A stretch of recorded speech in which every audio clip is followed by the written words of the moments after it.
Assalamualaikum warahmatullahi wabarakatuh. Perkenalkan, nama saya Rizaldi dari kelas A Pendidikan Akuntansi. Jadi pada kali ini saya ingin menjelaskan tentang teori perilaku produsen untuk melengkapi nilai ulangan tengah semester saya. Jadi pada soal nomor 1, jelaskan yang dimaksud dengan indifference curve dan ciri-cirinya. Jadi indifference curve adalah kurva yang menunjukkan konsumsi dua macam barang yang memiliki tingkat kepuasan yang sama. Jadi ciri-ciri yang pertama adalah dia berbentuk downward sloping atau dia menurun dari kiri atas ke kanan bawah seperti kurva permintaan. Yang kedua, dia cembung ke titik origin atau convex to origin. Yang ketiga, kurva yang berada paling di atas atau sebelah kanan merupakan kurva yang memiliki tingkat kepuasan yang lebih besar. Lalu nomor 4, kurva indifference curve adalah kurva yang tidak saling berpotongan. Nomor 2, kita disuruh menjelaskan bahwa jelaskan apa yang dimaksud budget line dengan menggunakan gambar. Jadi saya akan menampilkan gambar pada sebelah di samping saya. Jadi sebelum kita menjelaskan menggunakan gambar, kita harus mengerti apa pengertian budget line. Jadi budget line adalah kurva yang menunjukkan konsumsi dua macam barang dengan tingkat anggaran yang sama. Jadi saya akan menampilkan gambarnya di samping. Jadi pada garis vertikal kita melihat baju, dan pada garis horizontal kita melihat celana. Jadi dengan mengkonsumsi kombinasi A, B, C pada gambar di samping, itu membutuhkan jumlah anggaran yang sama meskipun mirip seperti kurva permintaan. Lalu untuk lebih lanjutnya, pada kurva yang saya tunjukkan di gambar bahwa jika seandainya budget line bergeser, maka contohnya bergeser ke kanan, maka harga kedua macam barang tidaklah berubah, cuma pendapatan yang bertambah. Atau sebaliknya, jika dia bergeser ke kanan, pendapatan bertambah, dan bergeser ke kiri, pendapatan berkurang. Sedangkan jika pada kurva yang saya tayangkan ini salah satunya berotasi, contoh celana, maka harga barang satu barang naik atau turun. Jadi contoh, kita mengambil celana, jika dia berotasi ke kiri, maka harga celana naik. Sedangkan jika baju berotasi ke kanan, maka harga baju turun. Ya. Jadi gabungan dari, atau jika indifference curve dan budget line bersinggungan, maka terciptalah keseimbangan konsumen, di mana akan tercipta dua kurva. Yang pertama adalah ICC, yang dimana dia menghubungkan keseimbangan konsumen dengan perubahan terjadinya pendapatan konsumen, yang dimana budget line bergeser saat ICC budget line bergeser saat indifference curve menyinggungnya. Sedangkan kurva price consumption curve adalah kurva yang menghubungkan titik-titik keseimbangan konsumen karena terjadinya perubahan harga salah satu macam barang, di mana ketika ICC bersinggungan dengan budget line ketika berotasi, jadi terciptalah PCC. Jadi kurva apa saja yang diturunkan? Jadi yang pertama itu kurva Angel, di mana kurva yang menunjukkan adanya korelasi berbagai tingkat pendapatan dengan jumlah barang yang dikonsumsi. Lalu jadi kurva Angel ini merupakan turunan dari ICC. Lalu kurva Angel ini mempunyai korelasi yang positif, artinya jumlah pendapatan bertambah, maka jumlah barang yang dikonsumsi akan naik. Sedangkan untuk barang inferior dengan kurva Angel ini mempunyai korelasi negatif, artinya bila pendapatan bertambah maka konsumen akan mengurangi konsumsi barang tersebut. Begitulah. Sedangkan turunan dari PCC adalah kurva permintaan individu atau biasa disebut kurva permintaan pasar, yang dimana jika harga barang naik maka jumlah permintaan akan turun. Itulah turunan dari price consumption curve.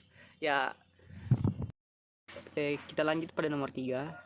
Kenapa jika kebutuhan jika konsumen ingin membeli produk, dan dibatasi. Kenapa konsumen merasa tidak nyaman? Sebagai makhluk hidup atau sosial, jika kita dibatasi pergerakan, kebutuhan dan lain-lain, apalagi keinginan kita, maka kita akan merasa tidak nyaman. Itu berlaku untuk seluruh manusia. Jadi jika kita kaitkan dengan teori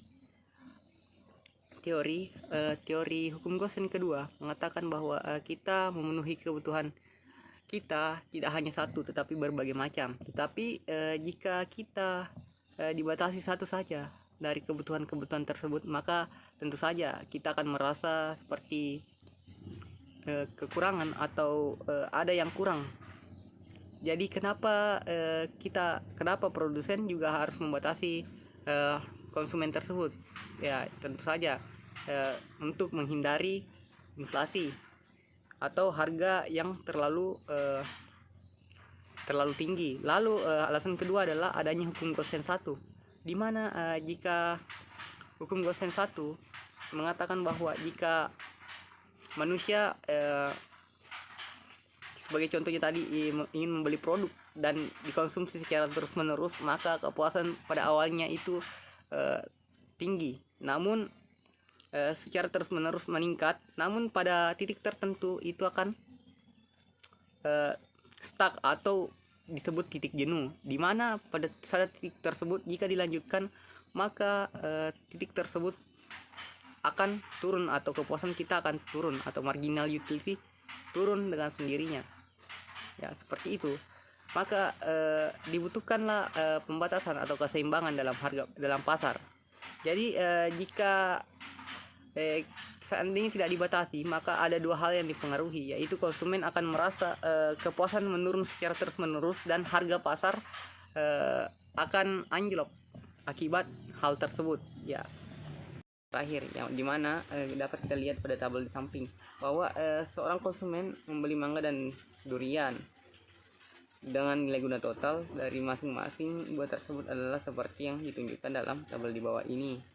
Jadi dapat kita lihat di analisis bahwa jumlah barang ada, marginal utility untuk barang X ada, marginal total utility untuk barang Y ada, dan marginal utility untuk barang Y tidak ada atau dikosongkan. Lalu pertanyaannya, tentukan nilai guna marginal dari memakan barang X dan Y. Lalu jika barang X dan Y memiliki harga 500 dan jumlah barang yang punya 4000, berapa barang X dan Y yang dapat dibeli supaya kepuasannya maksimal? Lalu yang terakhir pada bagian C, lukislah grafik total utility dan marginal utility. Jadi kita beralih pada jawaban A terlebih dahulu. B.